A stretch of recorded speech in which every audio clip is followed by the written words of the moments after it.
Hello everybody, welcome to another Poverty Hill Adventures video.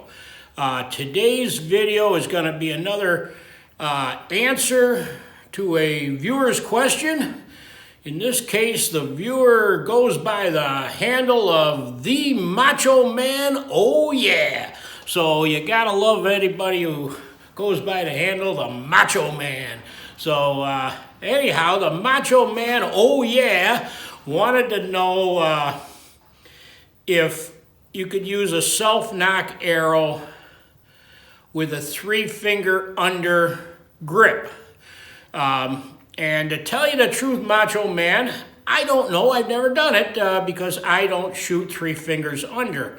I don't see why it wouldn't work. I shoot what they call, or I call a Mediterranean grip, which is 1 finger above the arrow, 2 fingers under. I knock my arrows under the nock on the string. But I don't see why it wouldn't work. You're going to probably want a fairly tight fit on your self-knock. And that's real easy to do. And I'm going to show you how I make my self-knocks on arrows.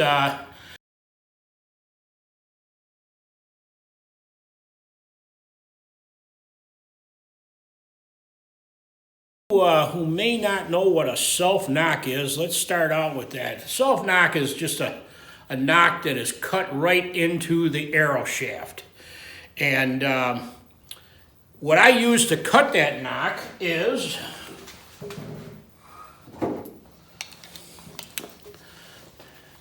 a hacksaw with, it's a blade it's a round blade that you use for cutting ceramic tile, but it works real good for cutting these self-knocks in.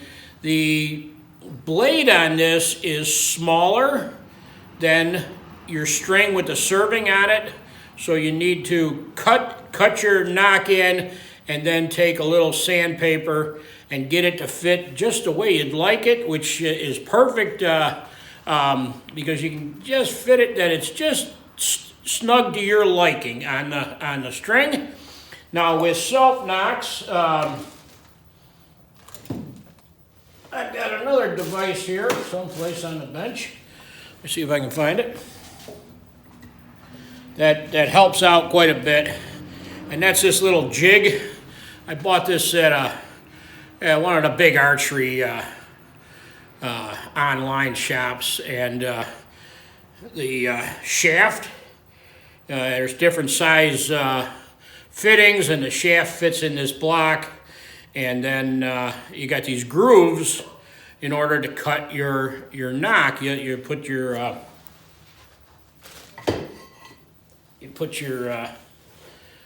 saw in there and cut them down as deep as you'd like. The reason there's a deep knock or a deep groove and then a shallower groove is if you wanted to make reinforced self-knocks like these here, where you have you first cut a deep, with the deep slot, a deep groove, and then you put some sort of wood, or it could be something else, could be a synthetic material, whatever.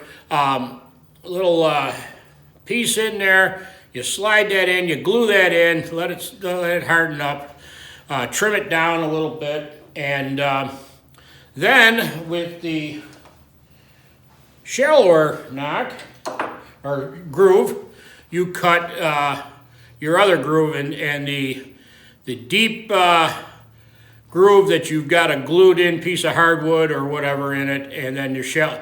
This is a real strong knock and works quite well. You don't necessarily need something like this. If you are real careful and you maybe hold this in a vise or whatever, hold your arrow in a vise a little bit, and you center your saw and you're careful, there's no reason you can't cut these knocks without some sort of jig like that, and it'll work out.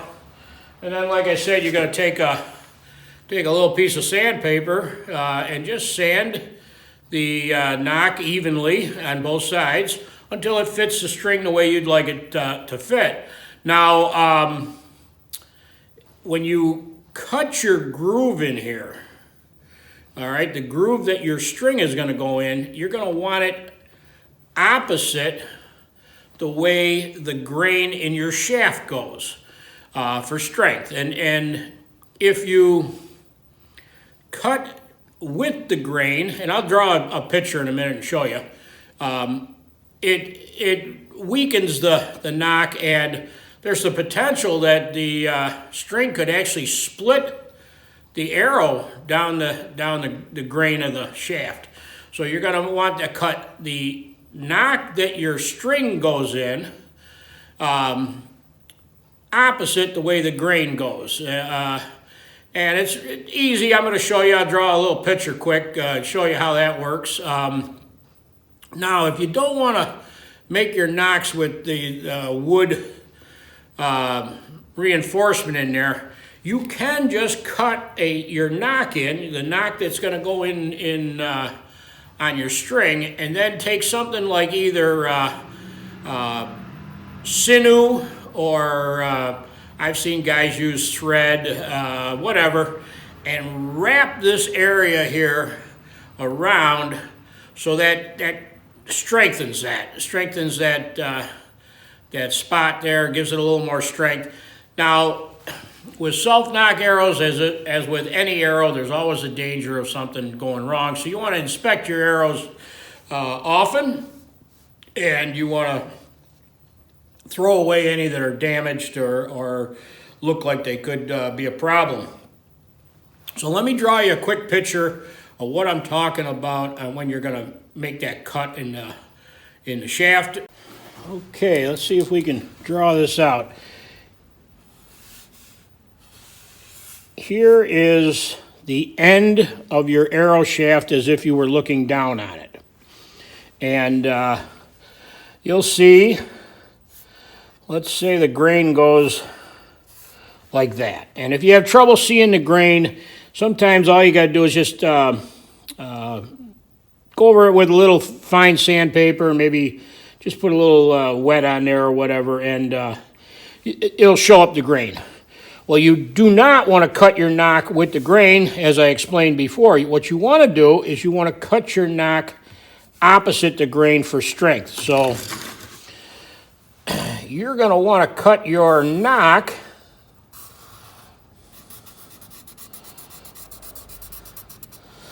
like so. Even with your knock cut opposite the grain, you're going to want to reinforce this. So you're either going to want to put that wood insert in like I showed you earlier, or you're going to want to wrap this with some sort of, your shaft with some sort of material like backstrap sinew or something along those lines to strengthen it.